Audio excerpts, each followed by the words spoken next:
2021 has been an amazing year for Ninjago. We started off strong with the 10th anniversary, had some incredible content ranging from the Legacy shorts to the fan favorite Season 15, and even books like Spedici Brothers expanding on the lore, and the sets have been absolutely phenomenal. I would go as far as to say 2021 has been Ninjago's overall best year.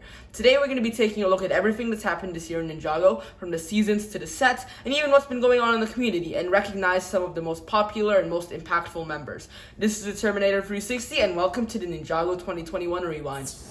If you haven't already, make sure to like, subscribe, and hit that bell to stay tuned for future videos. Now, Ninjago started off super strong with 10th anniversary. I've never seen the community as hyped for an event. It was probably Ninjago's biggest event. The show was 10 years old, and most of us had grown up with it, and we're still fans to it till this day.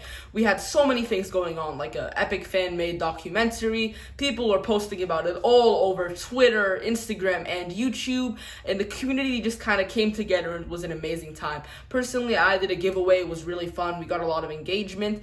And what added to the hype so much were the absolutely perfect Legacy sets, which encapsulated some of Ninjago's best vehicles, as well as Ninjago's best moments. Starting off the year of the 10th anniversary, LEGO decided to celebrate it properly by releasing Ninjago's best set ever, the City Gardens. It had so many little Easter eggs that made Ninjago fans happy, like Zane's Memorial, Ronin's Pawn Shop, Chen's Noodle Shop, and even a Ninjago Museum of History where Lloyd got possessed by Moro.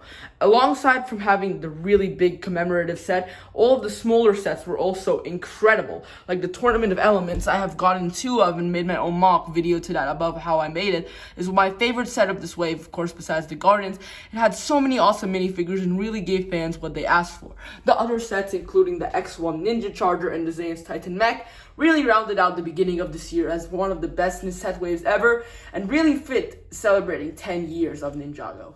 I'm not gonna lie, the island wasn't Ninjago at its best. People always have a problem with entire season ideas being condensed to 45-minute TV specials, and we saw the exact same thing happen with Day of the Departed. If Day of the Departed was a season, it had the potential to be one of Ninjago's best seasons with an emotional storyline and all the villains coming back, but it was kind of squashed, and that's kind of what happened with the island. The first two episodes seemed really good. They had good pacing, good action, and had a good overall story. But then since they had to realize they had to fit it into a TV special, episodes 3 and 4 were condensed. There were some sloppy story decisions, especially Ronin coming back. They could have handled that so much better. The return of a fan favorite character, my personal favorite character in Ninjago, could have been handled so much better and with so much more care. And knowing the Ninjago team, they would have found a better way to do it if it was a whole season, not a TV special. I will say it did succeed in what it was meant to do, and that is be a prequel to Season 15 and set the hype for that. Even though people weren't happy with the finished product of the island, everybody was hyped for what had to come next because of that final panning shot on Mujira and the lore being set up with the amulets and whatnot. And the sets themselves are actually pretty good. So the overall island experience wasn't as bad as just watching the season would have been. And of course we had the island sets, were probably the smallest and least anticipated sets of this year, but nonetheless still super cool. We have the same head mold as Nia's dragon in different colors for Zippy here, as well as the Keeper's Village being a very complete display piece as well as an epic play piece. Then we had the highlight of this season for many people, the catamarans, which I think are so cool that you get both the ninja one and the villain one in one set for that price point. And Lloyd's bike was a really cool way of getting that exclusive Nia figure for a good price. Overall, all the sets this year have been super well valued and super high quality. Now, Ninjago Season 15 Seabound was quite possibly some of the best we've seen out of Ninjago. It had such a fan favorite reaction, and I haven't seen so much hype going towards a single season since the Oni trilogy, which is my favorite part of Ninjago as a whole. The story with Nia having to regain control of her powers and Rei and Mai coming back was so awesome. Calamar as a villain, I will admit, he's really cool, but I did feel he is a bit ripped off from Pi 4. I made this really cool post on Instagram that I compared the details and it seemed way too suspiciously close. Like, they're both purple villains. Their goal was to get artifacts to awaken a giant snake, and they both end up eating by that giant snake. Regardless of that, Calamar still fit in this context respect since he was a cruel villain who worked against Nia. And of course, that ending got the Ninjago fans riled up. It was so hyped for what's going to come next. Is Nia going to stay part of the ocean? And we kind of got context of what's going to happen next season. It's really going to be a J.O.Rakai season because they're going to be mourning Nia more than anybody else.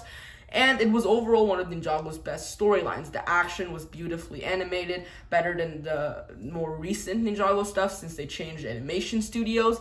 And I just felt it was an overall well-rounded season where there was some amazing character development as well as some amazing storytelling.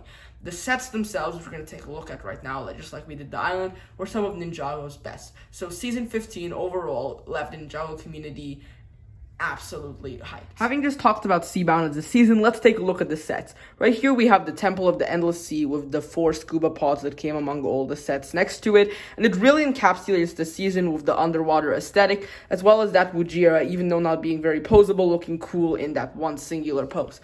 The other highlight set of this wave was easily the Hydro Bounty.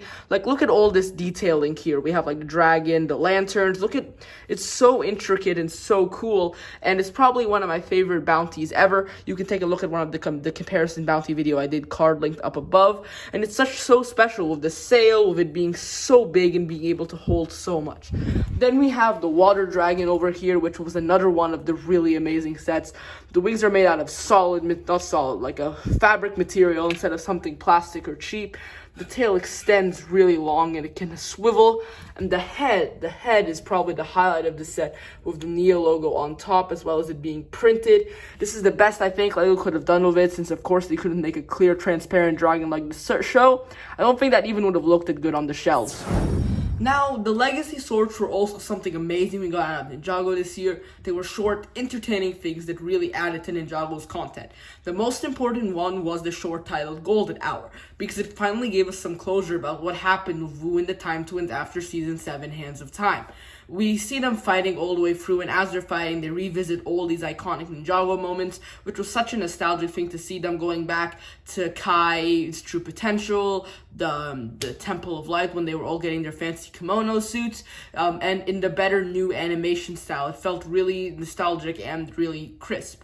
It finally gave us some closure, like I said, about what happened to Wu. Basically, when he was fighting, he got de-aged, and they got thrown out into a time portal, and the Iron Doom was in ruins, but it left the story open so we could explore what happened with Crux and Acronix, because they were never seen by the end of the short. The other shorts were all really cool ideas, like Golden Hour. It looked like, not Golden Hour, my bad, Golden Legend was one of a really cool shorts that had a really different art style from the rest of Ninjago, and it was this really cool thing. We had Sweat into the Goalies, which was just this fun, the ninja fighting a common criminal, and the others were a little bit more forgettable, especially A Day in the Life of a Golden Ninja. That one just didn't really fit Ninjago's established tone and felt way too downplayed to be more childish. And it did succeed in that manner since it did get a bunch of views on YouTube Kids. But other than that, the shorts were just a fun way to kind of create something new for Ninjago and use that one short to answer some unanswered questions. The second wave of Legacy sets, with the Fire Dragon being one of my favorite Ninjago sets of all time. The wings are very similar to the Nia's Water Dragon material. I think they're exactly the same, but Kai's always been my favorite ninja, and this looks really cool. And the wingspan is so huge, and it seems like it's getting such a big set for a pretty good deal. Then down here we have the weaker set of the wave. It's the new Ultrasonic Raider. It's still a very strong set, but compared to the older one, which we have right here, again, I've done another comparison review card up top. It is super cool and allows for my really cool Season 1 shelf right here. As for minifigures, there were so many amazing minifigures this year, but I've already talked about them and reviewed them in depth in these 4 different videos. The playlists to all of them will be linked in the description and the comments, and hopefully there'll be a card up top for you to click.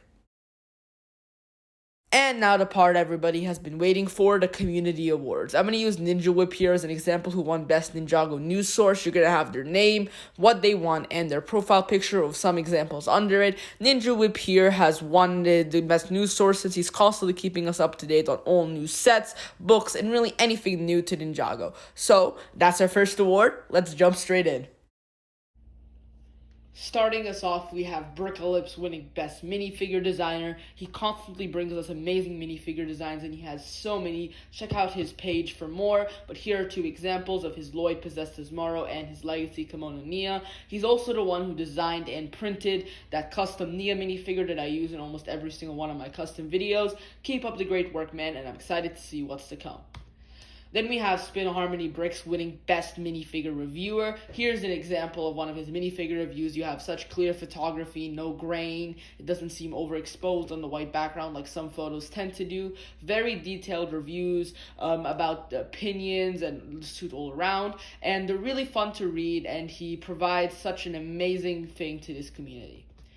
Then we have NRG Bricks for the Best Minifigure Renderer. He and Mango Bricks were originally going to tie on this, like some other people are going to tie, but they both insisted they fight it out to see who wins, and NRG won by the slightest margin when we did the re-poll. Mango, I'm sorry, I offered peace and you chose war. But anyway, here's some of his examples. You have one Fusion, one CMF, and one Bricktober pack. Awesome work. Then here we have the Best Minifigure Artist Vito, that's his name, that's what it's on his Instagram, and we have 3 of his examples, and by artists I don't mean like Brickalips or like graphic designers, I mean the people who like actually draw and do art on minifigures. So here are 3 examples of his Legacy Ninja. You can see how clean it looks, and I really want to get one of these. It looks so cool.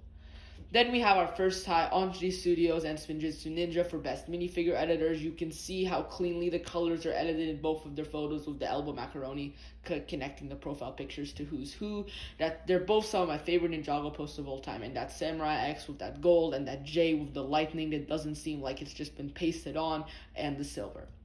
Then we have Ninja Fan as the best white background photography. You can see a few of the examples here, like a group shot of the Elemental Masters, and Wu with the edited crying and the the golden weapons, which is really cool. Keep up the great work, man. Then we have the Disoriented Whale and Omega SJ for Best Set Background Photography, where their primary backgrounds are sets or pieces built out of Lego. The Disoriented Whale here has a really cool photo of the 10th anniversary Zane edited, which is one of my favorite Ninjago posts of all time. And Omega SJ also here with another brilliant shot of Lloyd riding the Jungle Dragon with a perfect depth of field to have the minifigure and the dragon in focus and kind of blur out the background. Now we have A7 Lego and Vaulty Classic for Best Outdoor Photographers, both of these putting out amazing shots, and you can see here 2 of my favorite examples from each of them. That Lloyd on the beach looks so cool, and that Jay with the water behind him in his Seabound suit. Absolutely incredible, guys. Then we have Suntan 207 and Ninjago More for Best Indoor Photography, where their primary background is just a regular war or something indoors. Suntan manages to bring us our amazing collection photos, like one here of the main ninja from New Ninjago, and then Ninjago More here with another photo from one of the new sets, and of course his captions. And the Brick Addict wins Best Community Member. Many people nominated her for this because of how supportive she's been of other community members, the positive comments, and she's also just been putting out great content through all of this.